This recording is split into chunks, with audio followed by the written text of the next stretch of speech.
Narito tayo ngayon upang matunghayan at pag-usapan ang talaga namang napakainit at nagbabagang napaka-trending na issue ni Ate Erica. Sa pagpapatuloy nga ng ating istorya ay nandoon pa rin si Kalingap Val Santos Matubang sa bahay nila Ate Erica upang i-interview at makapanayam ang kanyang lolo at lola na naiwan, pati na rin ang kanyang ibang kamag-anak na nagagalit sa kanya.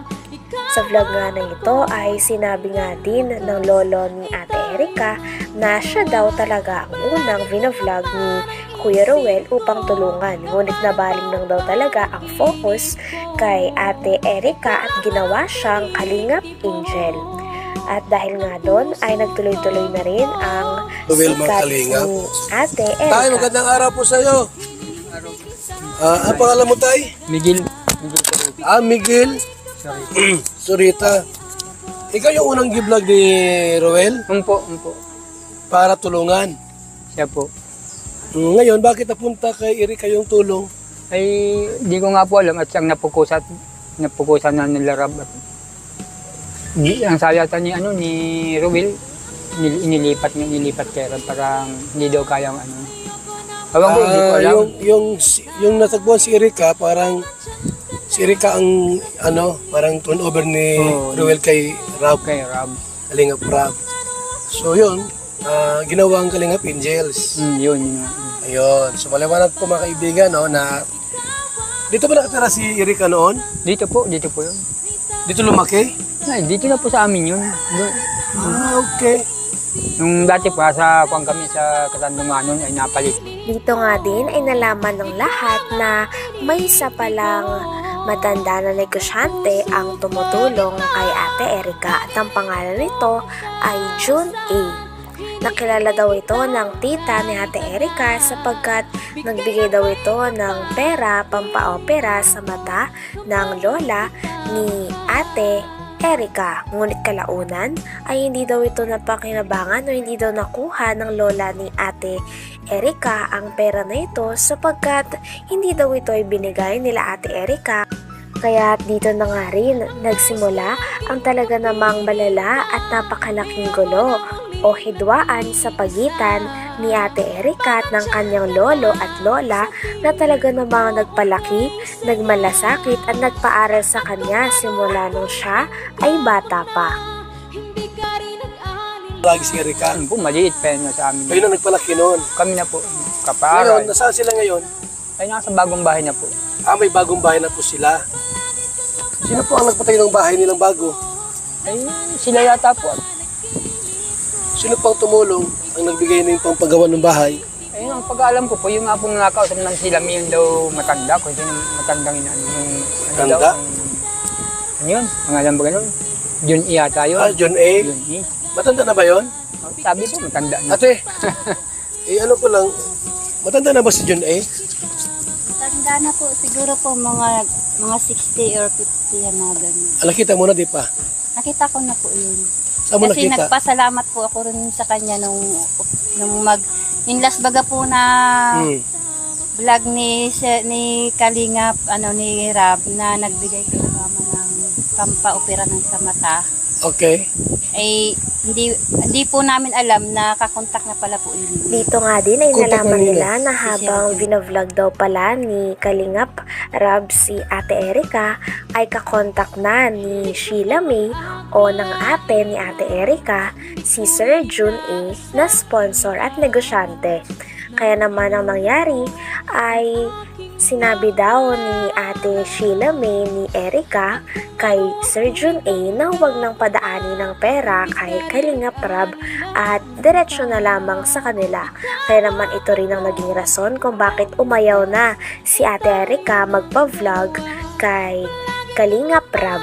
At dahil nga dito ay napatayuan na nga si Ate Erica at ang kanyang ate na si Sheila May ng bahay, at nung nakapatayo na nga ng bahay ay hindi nila sinama ang mga tao na nagpalaki sa kanila na ang kanilang lola at lolo at ang iba pa nilang kapamilya. Kaya nagsimula ito ng hidwaan.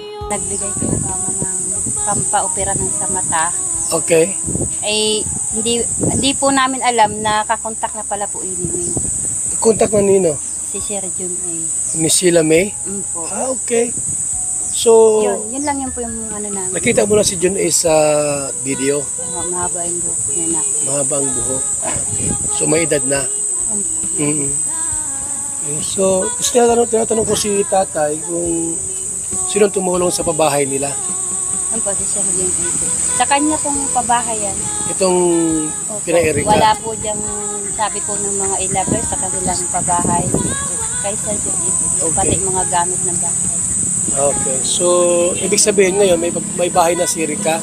Sila may kumpleto ang gamit. Okay. So, ang nagpabahay niyan, si Jun A, Si Sir Jun A. hindi ang e-lovers. Hindi po. Hindi ang e-lovers. Inaangkin lang po ng mga Inaangkin nila na sila Kaya nagpabahay sila niya. nagagalit kasi ayaw nilang Simula nga daw nung bagong taon at naggaling sa ospital ang lola nila, pagkadating daw ng lola nila sa bahay ay nakahakot na daw kagad si Ate Erika at ang kanyang ate Sheila May. Nang sa ganon ay makalipat na sila. At nung nakalipat na sila sa bahay na pinatayo ni Sir Jun A ay hindi na raw sila muling bumisita sa kanyang lolo at lola at iba pang kamag-anak. Talagang kaya naman sumama ang loob ng lola at lolo ni Ate Erika sapagkat parang kinalimutan na lang sila basta-basta ng kanilang apo na kanilang pinalaki at pinagmalasakitan. Ganun ba? So, alam mo yun yung kwento. alam Tungkol dyan. kasi naririnig-rinig ko din po. Mm-mm. Kasi iisang bahay lang naman po kasi kami dito. Dito pala si Erika lumaki. Po. Nakatira kay lolo niya. Dito. Ngayon, may bahay na silang bago. Siya po. Di ba pupunta rito si Erika? Mula po nung bagong taon po na nung last po, itong nasa ospital po kasi mama noon, pag uwi ko lang dito, wala na sila, naghakot na sila ng gamit. Nung paghakot, last year pa, Opo, nung bagong taon pa po. mula noon hanggang ngayon, hindi siya pupunta rito, napunta naman. Hindi na po. Hindi na pupunta rito. Wala na Ni po. dumalaw, hindi. Wala na pong Eric ang pumupunta dito. Pati si Sheila May. Wala na. Yung mga palabas po ng mga e-lover na sinasabi po nila na monthly may natatanggap si mama. Sila mama, yung mga magulang ko. Meron? Kasi Wala. malingan po yan. So wala palang natatanggap. Simula pala ay napabahayan si Ate Erika ay hindi niya na sinama ang kanyang lolo at lola sa pabahay na kanilang natanggap. At pagkatapos naman nito ay bumukod na nga sila ng kanyang ate sa mga tao na nagpalaki sa kanila at nagmalasakit simula bata pa sila. At sabi pa nga dito ng tita ni Ate Erika ay may kumakalat daw na nagpapadala daw o nagsusustento pa din si Ate Erika at si Sheila May sa kanilang lolo at lola. Ngunit hindi daw talaga ito totoo sapagkat simula nung nakalipat si Ate Erika at si Sheila May na kanyang ate sa pabahay ni Sir Jun A ay hindi na raw sila muling bumisita at hindi na rin sila nagpapadala ng pera kaya naman talagang nakasakit ito sa damdamin ng lolo at lola niya sapagkat parang feeling nila ay kinalimutan na lamang sila bigla-bigla ng kanilang mga apong pinalaki nila. Kasi iisang bahay lang naman po kasi kami dito. Dito pala si Erika lumaki. Po. Nakatira kay lolo niya. Po. Ngayon, may bahay na silang bago. Siya po. Di ba pupunta rito si Erika? Mula po nung bagong taon po na nung last po, itong nasa ospital po kasi mama noon, pag uwi ko lang dito, wala na sila, naghakot na sila ng gamit. Nung paghakot, last year pa, Opo, nung bagong taon pa po. mula noon hanggang ngayon, hindi siya pupunta rito, napunta naman. Hindi na po. Hindi na pupunta rito. Wala na Ni po. dumalaw, hindi. Wala na pong Eric ang pumupunta dito. Pati si Sheila May. Wala na. Yung mga palabas po ng mga e-lover na sinasabi po nila na monthly may natatanggap si mama. Sila mama, yung mga magulang ko. Meron? Kasi Wala. malingan po yan. So wala palang Wala natatanggap. po yan. Yun po yung gusto kong linisin po talaga na nalalaman po ng tao, binabaliktad po nila. Okay. Nakakaya pa. Hanggang dito na lamang muna ang talaga namang nagtitrending, nagbabaga at napakainit na issue ni Ate Erika. Maraming salamat sa inyong panunood.